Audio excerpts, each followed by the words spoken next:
quality solving. Do you feel like they can solve that on their own, or should I say wants? Should I say wants? I say wants. So, a mindset you can have when solving an equation is just think to yourself, like, what's the most annoying thing you see there, and what could you do to make that annoying thing go away?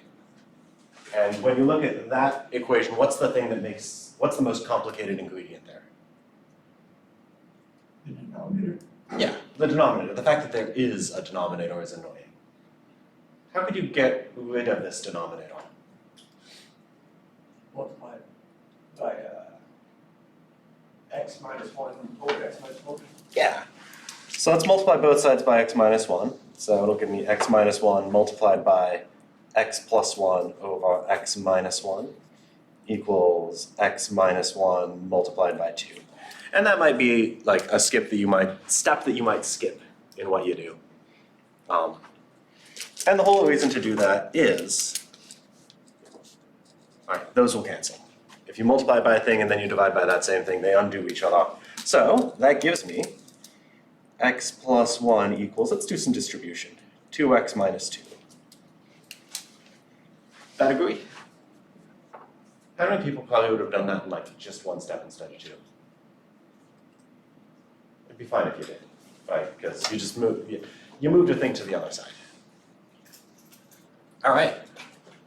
So, answer isn't obvious. The solution to the equation isn't obvious still. What should we do next? Solve for x. Yeah, great. But like, smaller step. Subtract x from the other side. Then add 2 to the other side. Cool. Let's subtract the x to the other side, and let's add 2 to the other side. Gosh, and I guess that gets me 3 is equal to negative, nope, 3 is equal to x. Is that right? Yeah. Cool. And just because that last step leaves me feeling dicey enough, I'm going to double check by plugging in. I think I can plug in basically in my head. 3 plus 1 is 4, 3 minus 1 is 2, 3 over 2 is 2. Okay, cool. So there is the point of equality, x equals 3. And the strategy right now would be, well, there's x equals 3. I need to check sample points to the left and to the right, and I'll use that to say what the solution to the inequality is. Give me an input to the right. That'll do. So let's check some sample points. X equals 4. All right, 4 plus 1 over 4 minus 1 is 5 over 3. Is that greater than 2? It is not. The ways to see that are, right, 5 over 3 is like 1.6 repeating, I think. Okay, cool, it's 1 point something, it's less than 2. The other way is if you don't like working with fractions and getting decimals is too hard, because sometimes it is. Multiply the 3 over to the other side. Is 5 bigger than 6? No. All right, so that tells me x equals 4 is not included in the solution. So we've just tested x equals 4. That tells me all of those things should be excluded from the solution set. I need to check an input less than 3. Give me an input less than 3 that I could test. 0. Let's try 0.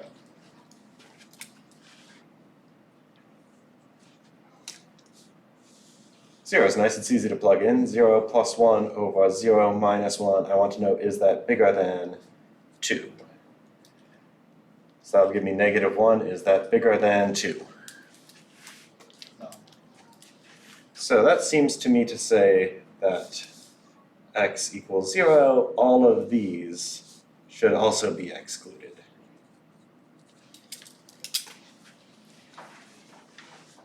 So it's like a weird thing to see, right? It's certainly not a thing that's forbidden.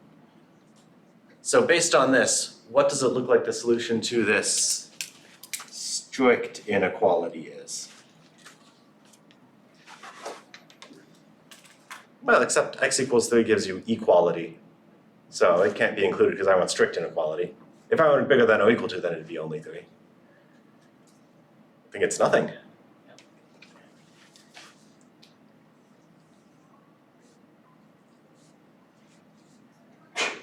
All right, and I said something was wrong in what I did. And yeah, It's where x can't equal 1, because that means you've been writing it as 0. yeah, the division by 0 is going to screw something up. And in order to see that it screws something up, let's actually, should we do a graphing by hand or should we just go right to a computer? Cool, let's use a computer. So let's pull up the Desmos.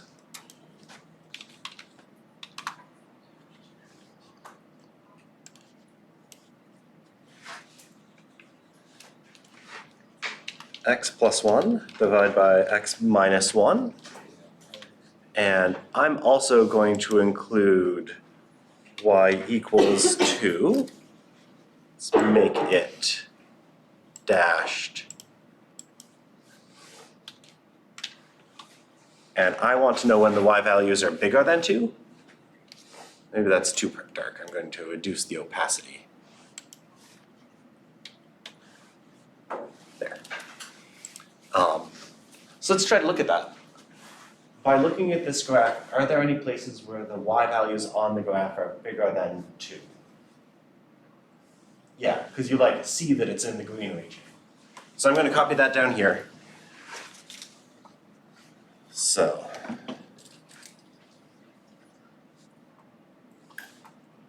it looks like there's an x-intercept, a y-intercept. The x-intercept's at -1, 0. Y-intercept's at 0, -1.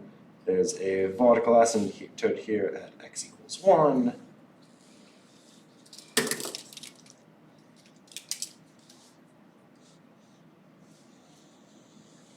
There's the line at y equals 2.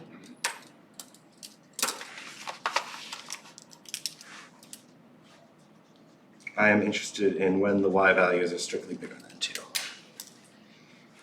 So, there's one point that we found. We figured out this point where they cross, right? Because I solved for when this rational function is equal to 2.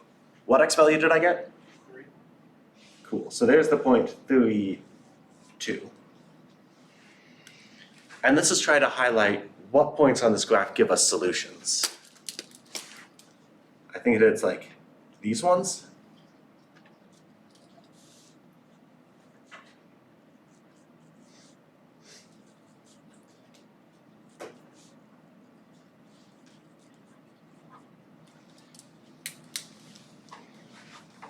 So it looks like really, by looking at this graph, the solution to this inequality are the x values that are in that pink highlighted portion of the graph.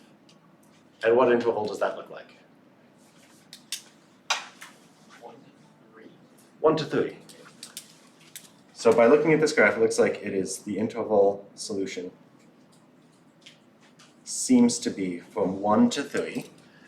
Let's talk about whether the endpoints should be included or excluded. 1 first.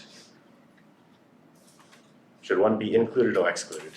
Excluded, because we'll never reach it, because it's a asymptote. Cool. Excluded because there's a vertical asymptote. X equals 1 is not even in the domain.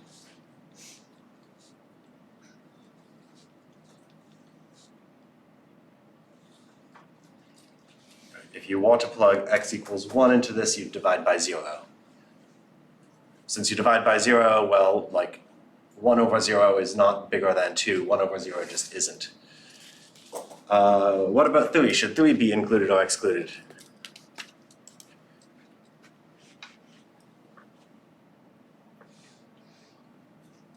Excluded, because they're looking for greater than 2. Cool. I want to know when this thing is strictly bigger than 2. X equals 3 corresponds to equality. So this one is excluded because I want to solve a strictly greater than inequality. And when you solve a strictly greater than inequality, you throw out the points where equality happens because you don't want equality to happen.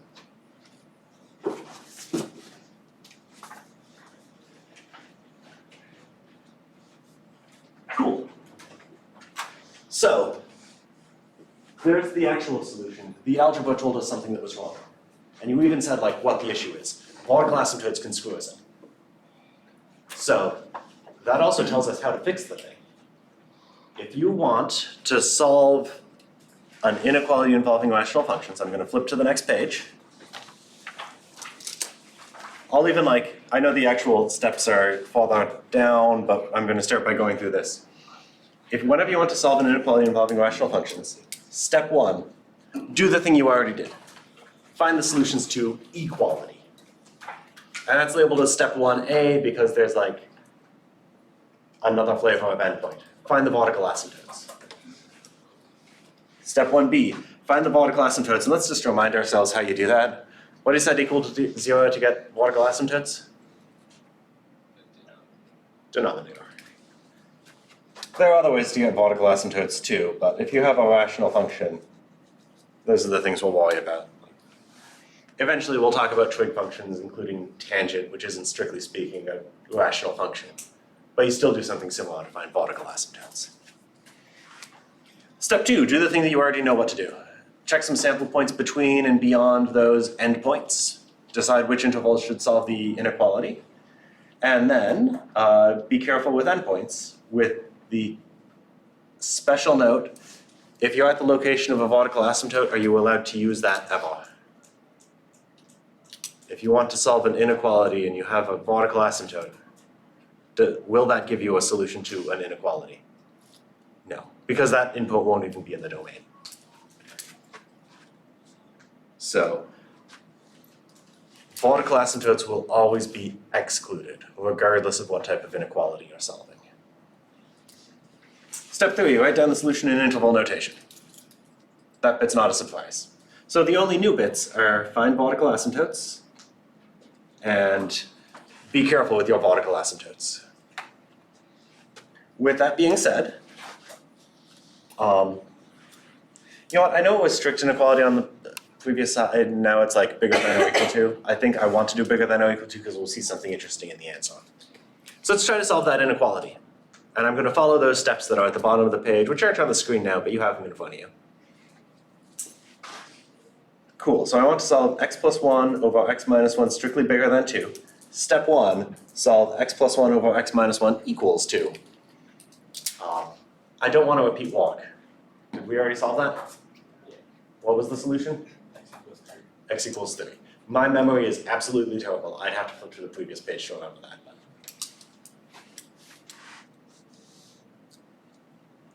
So I'm going to put that on this number line. X equals 3. Where are the particle asymptotes? 1, 1.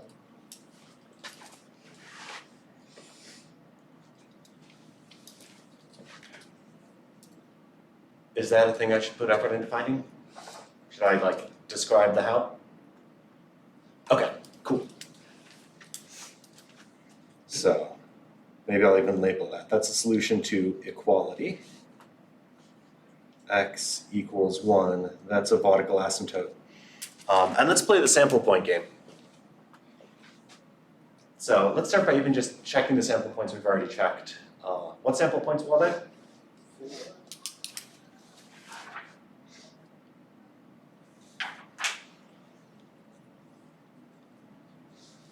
4. Should that be included or excluded? Did it solve the inequality or not? No, it didn't. So this thing is going to be excluded, which tells me that everything to the right of 3 should be excluded. What's the other sample point we checked? 0. Included or excluded? Excluded. So that tells me everything before x equals 1, because that's where x equals 0 lives. Those will all be excluded. So it looks like I still need to know something about things between 1 and 3. What's a sample point between 1 and 3? 2. 2 will do. So is 1.5, but I think 2 is the simplest choice. So take x equals 2, plug it in to this inequality. Do you get a true inequality or a false one? True. True. People agree? Cool. People want another moment because that wasn't much time to do a computation? Cool. I have a question. Yeah. So if we, like, before we do this with the asymptotes, what if we just pick 2? Like, it would just be correct, right? It wouldn't be, like, instead of saying 0, if we said 2. So if you tested 2 instead, you would conclude that this should be included. But that would tell you that like everything before 3 should be included. Oh, okay. So you'd get a different long answer. Cool, x equals 2, include, so that tells me that everything between 1 and 3 should be included. So it looks like the solution to this is the interval from 1 to 3. And I'll remind you that I want to solve bigger than or equal to right now. I know it was strictly bigger than on the previous page. So, it should be an interval from 1 to 3. Which interval from 1 to 3? Like parentheses and brackets is what I'm asking. 1 excluded and then 3 included, or 1 parentheses and 3 brackets. Yeah, 1 excluded, 3 included. Groovy. That feel pretty good? I guess if you wanted in like inequality notation, you can do that. All right, that idea feel pretty good? So, that's the whole big idea of this particular section. If you want to solve an inequality involving rational functions or anything that involves some vertical asymptotes, you need to find vertical asymptotes because at a vertical asymptote, goofy stuff can happen. Now, with that done, the remainder of this particular section, so I might start in on inverse functions, is let's use this to solve some things. And I'll give you options as to like, I do or you do. So there are two exercises on this page. They're both more complicated looking than the one that we just did, right? Do people think they would benefit from me doing one before I have you do one? Okay, cool. Then I guess I'll do the one at the top. Let's solve that inequality. And let's follow the same step-by-step guide. Step 1A. And it's not like these step names like are magic, but I just want to use the same name as on the previous page. X over x squared minus 1 equals 1 over x minus 2. I want to solve that equation. What seems like a good idea to do first? Multiply x squared minus 1 on both sides. Multiply that x squared minus 1 to both sides, which will put it on the other side. Nice. So that'll give me x equals 1 over x minus 2 multiplied by x squared minus 1. Cool, what next?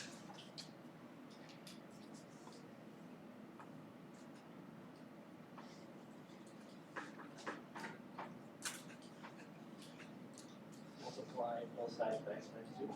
Yeah, there's still some division, and division's the most annoying thing. So let's get rid of that division too. X times x minus 2 equals 1 times x squared minus 1. All right, so I don't know, how many people think they would have combined those two steps into like just one step if they were doing it on their own? Yeah, especially now that you like see it, you can definitely see like, you can just multiply it twice. I just said like sometimes you need to subtract stuff from both over to the other side twice. You just do it in one step. You don't have to, but you can. All right, what next? Can you just cross multiply? Yeah, that's exactly what this operation is. Cross multiplying is another word for clearing the denominator. So yeah, cross multiply is what you just did.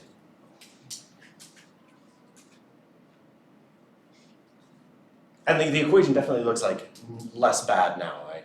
That looks easier to solve. What would you like to do as the next step to simplify this? Because I don't think I just can see the solution yet.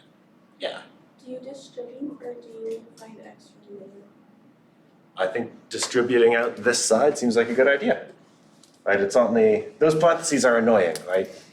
I'd like to see just like a quadratic equation, because I know how to solve those, and I don't yet see just a standard form quadratic equation. So I think distribution is a great idea. X squared minus 2x equals x squared minus 1.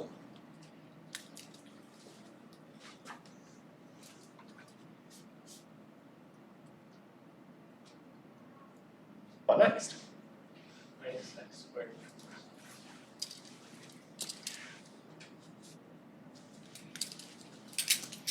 Maybe you wouldn't do it by canceling, maybe you'd like write down the minus signs, but same effect. What next? Divided by -2x. How about if I just divide by negative 2? -2, yeah. All right. That feel pretty okay? And you know what? That was a lot of like steps. So I'm going to use a graph to check that. So if you want to see where two functions are equal, you can graph both functions and see where they cross.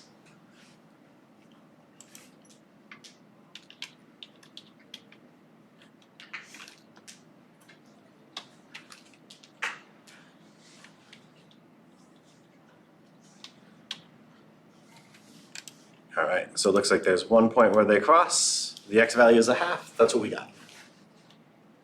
And I guess we can also use this later on, because what's the next step in the procedure? Vertical asymptotes? Find vertical asymptotes. So anywhere you see a denominator, figure out what vertical asymptotes correspond to it. Step 1B, find vertical asymptotes. And that means a vertical asymptote of absolutely any ingredient in this thing.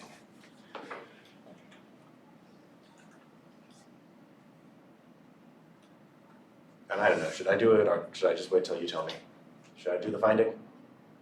Okay, I do the finding. So let's just look one ingredient at a time. There's a denominator. X squared minus 1 equals 0. That look like an easy equation to solve? What are the solutions? X equals 1. And? Why? No. Negative and positive. Let's go through the walk. So I think the I appears as a solution here when you like do things too quickly in your head.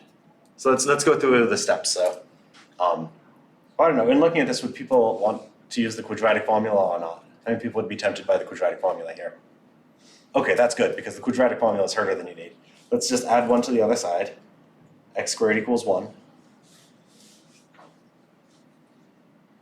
Now take the square root of both sides. And whenever you take the square root of both sides to undo a square, you'll get a plus or minus sign appearing. Whenever you undo a square with a square root, you lose some information because squaring isn't a one-to-one function, which is a word that we'll build on Monday, I think. So vertical asymptotes of x equals plus or minus 1. The other one, there's another denominator. X minus 2 equals 0. So what vertical asymptote do you get out of that? -2. Cool. So let's line things up on an upper line. That'll tell us what sample points we should check. I'm going to be hopeful about spacing. We'll see if I'm being overly ambitious. So x equals 1 is one of the important points. That's where a vertical asymptote is. X equals -1 is one of the special points. That's where a vertical asymptote is. X equals 2 is a special point. There's a vertical asymptote there. And let's see. I'm not going to worry about having a perfect scale. X equals 1/2 is a special point. And that's where a solution to equality happens. So now we need to play the sample point game. And so I'm going to take advantage of a bit of parallel processing. There are lots of different brains in this room. The brain that's doing one sample point doesn't need to know what the other brain that's doing another sample point is doing. So let's break up the walk. Let's pick some sample points, then I'll break y'all up to do them. So give me a sample point that seems relevant here. 0. 0 seems relevant. Give me another sample point.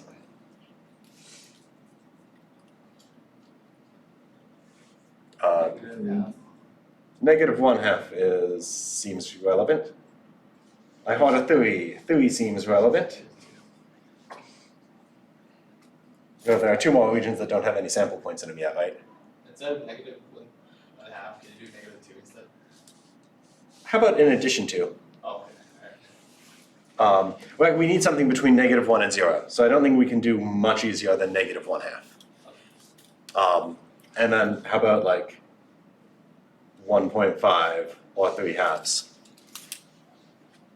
So, all right, let's do it. Let's break things up.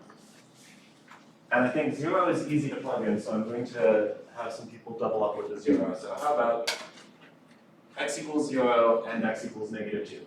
Test those 2 sample points with me. X equals negative 1/2. X equals 1.5. X equals 3. Tell me if that sample point results in this inequality being true or false.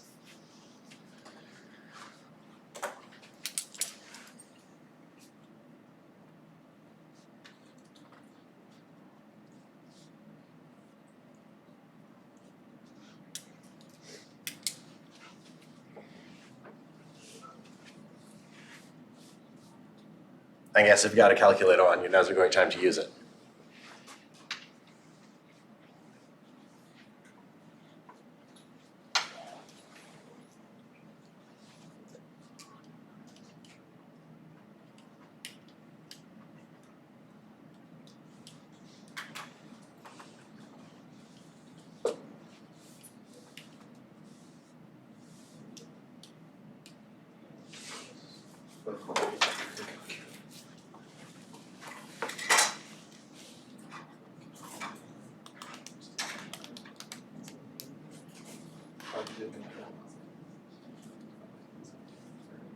Yeah. Quick question. You probably said this before, but why do we include 0 because it's the denominator can't equal 0? Guess what? Oh, son of a bitch, 0 is a sample point. Okay. I don't need that negative 1/2. Okay. That's what he told me. Yeah, that's what you're telling me. Yeah. Sorry. Okay, so whoever I had plugging in x equals negative 1/2, I guess you could instead test x equals 0, it'll give you the same damned information. Is it all that work?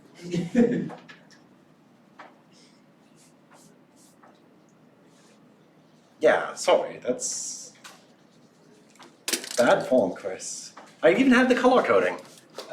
Color coding didn't help me. It was supposed to help me. Oh, which means I am still missing a sample point though, right? Well, we'll get the information you get out of the sample points we have, and then we'll test the other one.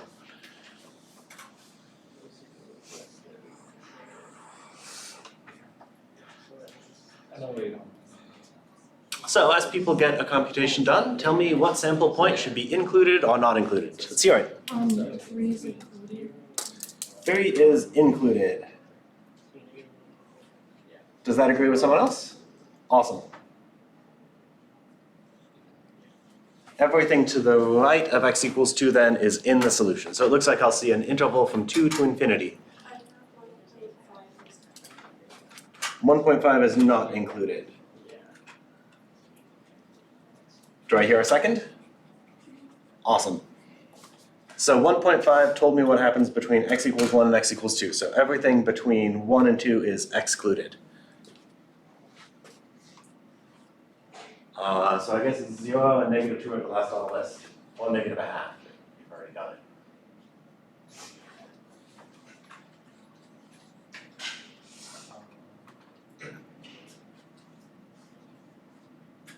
X equals 0. Yeah, I don't think it excludes 0, because it turns out false. It turns out false when you plug in 0? Yeah. Do I hear a second? Okay, cool. So, that tells me that everything between 0 and 1/2 will be excluded. Negative 2?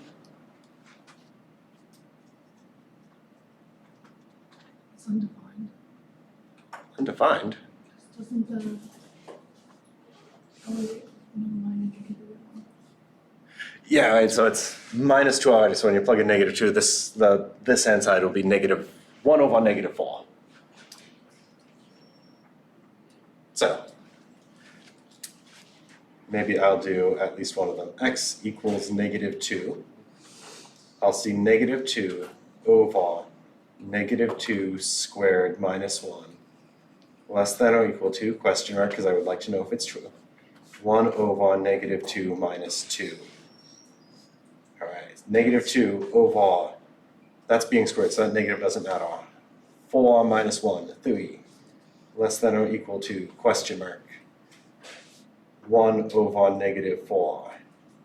Negative 2 over 3, less than or equal to, negative a quarter. True or false? Yeah, because it's a bigger negative quantity, yeah. So, that tells me everything to the left of negative 1 should be included. So, which interval have I not tested yet? Between half and 1? Or no? Yeah. Yeah, that's exactly the right one. I haven't checked a sample point in that range yet. Yeah. I think again, it's like the color coding betrayed me. Because yeah. Neato. So, what's the sample point between 1/2 and 1? 1/4, no wait, 3/4. 3/4. So, I am going to resort to machine. In fact, I think I can use this graph, right? Let's see what happens at x equals 3/4. Oops. So, I want to know when x minus 1/2, which is the black piece, is on top of x over x squared minus 1, which is the purple piece. At x equals 1/4, 3/4, which is the red highlighted line, is the black piece on top of the purple piece? So, include or exclude? Include. Alternately, you could do the computations, which I guess the graph also tells you, right? The black curve will give negative 0.8, the red curve will give, well, I know it's rational, so I guess that's like, well, whatever, it's that number. Yeah, What is the relationship between it switching every interval? Is it include, exclude, include, exclude, include? I've read that somewhere. I've learned that somewhere. Ooh. It always switches. At often correct. things will switch. You know what, I'm gonna tweak the next example just because of that, to see an example where it does not happen. Okay.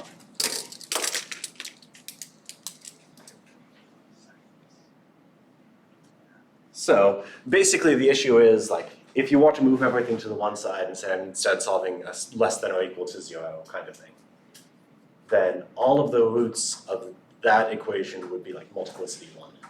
So at every intercept it would crash through the x-axis, and every 0 in the denominator is also multiplicity 1. So every 0 of the x-axis will like, if you like, go straight through plus or minus infinity. So like, it'll look like 1 over x close to that. I'll tweak the next one so that doesn't happen. Okay. So let's finish this one up. So, well, basically done. The solution to this inequality looks like it's negative infinity to negative 1, include or exclude? Exclude. It's a vertical asymptote. Yeah. Then it is an interval from 1/2 to 1. Which endpoint should be included, which should be excluded? 1/2 included, 1 excluded. 1/2 included, 1 excluded. 1/2 came from a solution to equality, and I want to solve a bigger than or equal to kind of inequality. I exclude things from 1 to 2, and then I have the interval from 2 to infinity. 2 came from a vertical asymptote, so include or exclude. Groovy. That idea seem reasonable enough? There's the big idea. So I'm going to change this next one so that we see some places where like consecutive things will be included or consecutive things will be excluded. We'll see which. Yeah. Could you explain one more time why the 1/2's included but not the other numbers? Yeah, so let's think about the ultimate check to any of those is like plug in 1/2, see what happens. So let's see what happens when I plug in 1/2. I'll get 1/2 over 1/2 squared minus 1. And that looks complicated, but we'll just see what happens. So that's 1/2 over 1/4 minus 1 is 1/2 over -3/4. I'm dividing by a fraction, so I multiply by the reciprocal. I'm also dividing by a negative, so the whole thing becomes negative. -1/2 times 4/3, -2/6. That work out correctly? Any obvious errors? It was enough steps though that I'm going to check by using the graph. So that was the purple graph. So let's highlight the purple graph and see what happens when x equals 1/2.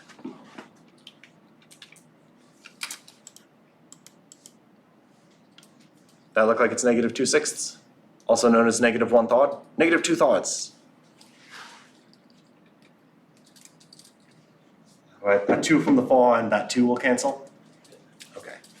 Okay, the graph agrees with me too. So let's also plug in the same value to 1 over x minus 2. So that's 1 over 1/2 minus 2. Let's work out what that is. So I guess first things first, in the denominator I see subtraction with a fraction. So 1 over 1/2 minus 4/2. 1 over -3/2. Yeah, that's -2/3. So, and remember, I want that sort of inequality to happen. Is this thing bigger than or equal to that thing? Yeah, because they're equal. So whenever you're solving a bigger than or equal to, that x value came from setting the two things equal. It's like we just tested it and saw that the outputs were equal, but we already knew they should be, because that's where x equals 1/2 came from. So yeah, whenever you're solving a bigger than or equal to, you'll include the endpoints that come from equality. Neato. All right, so let's make some progress on this one, and I'm going to simplify it some, I'm going to just change it to that. I'm just going to move that square to the outside of the parentheses. It's a different inequality now, and I'm just changing it so that something of multiplicity 2 will happen. So let's try to solve this inequality, see what happens. We have the same step, well, all the way down way. Let's solve instead 2 over x minus 1 squared strictly bigger than 1 over x minus 4. All right, what should we do first? Set them equal to each other, yeah. Doesn't 2 have an x with it? I will not change the example further by just leaving things out, or at least I'll try not to. So set them equal to each other. 2x over x minus 1 squared equals 1 over x minus 4. So there's step 1. What seems like a good first thing to do? Cross multiply. Yeah, let's clear those denominators by cross multiplying. 2x, x minus 4 equals x minus 1 quantity squared. That looks like a less painful equation than the one that we had before because there's no division anymore. But it doesn't look like we're just done. So what should we do next? Distribute the 2x to the x minus 4. Distribute the 2x to the x minus 4. So that'll give me 2x squared minus 8x. And I'm also going to do something to the other side. Let's FOIL that out too.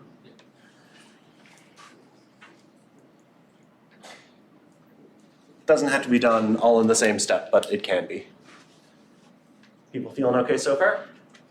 And I get that I'm going faster because I want to get to something interesting happening. So let's keep on solving. So I guess let's solve this the way you would a quadratic equation. Let's move everything to the same side. We'll be set up to use the quadratic formula, and then we'll use the quadratic formula. So move everything to the same side, so that means I want to subtract this x squared to the other side. I want to add 2x to the other side, and I want to subtract 1 to the other side. So x squared, 2x squared minus x squared, minus 6x minus 1 equals 0. Yeah, anything go wrong? Where'd you get the negative 2x on the other side? This 2x, No, the other 2x. this 2x? Cool, so whenever you see a thing squared, remember that means x minus 1 times x minus 1. So you have to FOIL it out. So you'll get x squared minus x, so minus 2x plus 1. Awesome. Looks like, I don't think this factors, right? Like, it does? How does it factor? X minus 3 and x plus 2. Am I just wrong? What's minus 3 times the minus 2? Negative 6. Needs to be minus 1 though. Wait, what? Yeah, you did x minus 1, x squared minus 1 plus 6 instead. You swapped the 1 and the 6. Oh, yeah. In fact, rational roots test, the only rational roots will be plus or minus 1, but plus or minus 1 are roots. Right, like rational roots test is a bigger, fancier tool, but it still applies to degree 2 polynomials. I guess while we're at it, you could use like Descartes' law of signs. This should have a positive solution and a negative solution. Because it's got one sign change. So one positive root, but it has to have another root, so the other root has to be negative. Okay, cool. Quadratic formula, x equals negative b, so positive 6, plus or minus the square root of 36 minus 4ac all over 2. So 6 plus or minus the square root of 40 over 2. Any perfect squares under that square root? There's a 4. So I can replace that square root 40 with 2 root 10.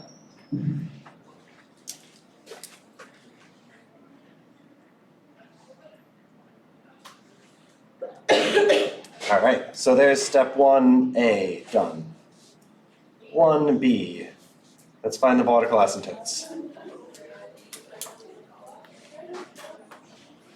And I think I might wind up running low on time and I'll have to resort to like using just a graph to finish it out. So where are the vertical asymptotes? 1 and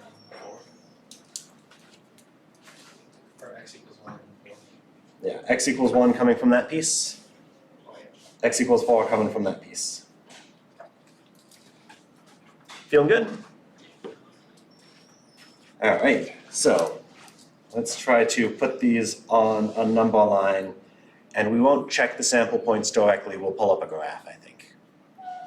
So it looks like I have equality at 6, well, let's simplify that, 3 plus root 10. I have equality at 3 minus root 10. I have a vertical asymptote at 1 and a vertical asymptote at 4. And I'm going to do a quick sanity check just to see if these are in the right order. 1 is less than 4, so 1 and 4 are in the right order. Square root of 10 is like a little bit bigger than 3. So this number is like 6-ish. Square root of 10 is a little bit bigger than 3, so that number is negative. So they're in the right order. To finish it up from here, because I only have the minute, I'm going to pull up a graph, and we are going to just see where these things should be, what things should be included and excluded by looking at a graph. So let's graph both sides of this. 2x divided by x minus 1 squared. 1 over x minus 4. And I am interested in when is the green thing on top of the purple thing. So there's that last point where they cross. That corresponds to this. And if I go just to the left of that, so -2, let's say, do I have green being on top of purple? No. Perfect, green is below purple. So by looking at this graph, I can see that I should exclude those. It looks like at that root, green is suddenly on top of purple. So then I want to start including until this vertical asymptote at 1. After that vertical asymptote, green is still on top of purple. So I'm going to continue to include. There is a vertical asymptote at x equals 4. Purple is below green, then it becomes on top of green. So I'm going to start excluding now.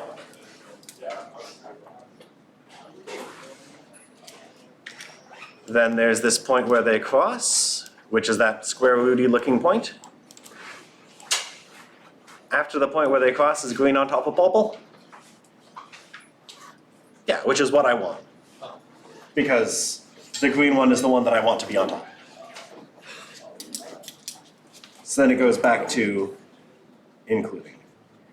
So that got real quick at the end, because I just read the graph instead of plugging in sample points. So I'd encourage you to take like the 5 minutes and do this slowly. But the point is you can go from, it looks like -3 minus root 10 to 1 is part of the solution. So is 1 to 4. What's the reason, like why is this one you can't do excluding or excluding, like shortcut? Yeah. So let's look at why. So I have this like, green goes to like a vertical asymptote that's both plus infinity.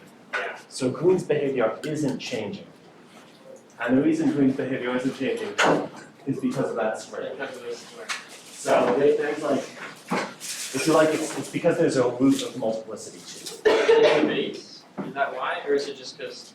If the equation you wind up solving, so in this case it was a vertical asymptote. If you have a vertical asymptote and multiplicity 2, probably it will go from include to exclude to exclude. Probably. If in the step where you solve the equality, conceivably you could get a root of multiplicity 2 there, which wouldn't be apparent like before you start, because you have stuff on both sides, so you don't like, you get like a factor of your That makes sense. Yeah, so like whenever something of multiplicity 2 or 4 happens, probably you'll go from like include or exclude to exclude. Awesome. Thank you. You. Okay, quick question. So I'm doing the thing that's due today, and I did everything else, but I'm stuck on this part where it's like, I found 3 positive roots, but the number of the roots would be, and this is supposed to be even or odd. Same for this one, I don't really remember how to tell them. Yeah, so what how, even or odd is. where did the 3 come from? How did you get that? 3 sign changes. Cool, so Descartes' law of science tells you 3 things. You might have up to 3 positives.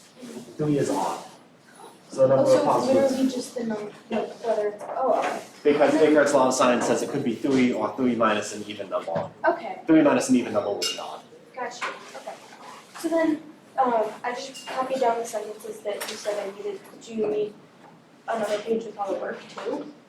Or just, so I just was doing that on the sides and back. Let's see, so I think I indicated that you could do like the polynomial division using a machine, so I don't need to see the polynomial division. I know what you're doing when you like give me which of them are actual roots, you're just like plugging in each Okay, one, So it's probably just good. Okay, Yeah. thank you. So, let me point out, only, okay, so 1/2 is the only rational root, so you pulled out, okay, so you pulled out the factor twice. Yeah. Okay, yeah, that was, the bit of guidance that I added was like, basically, yeah, you're good, I like that right up. Okay, thanks.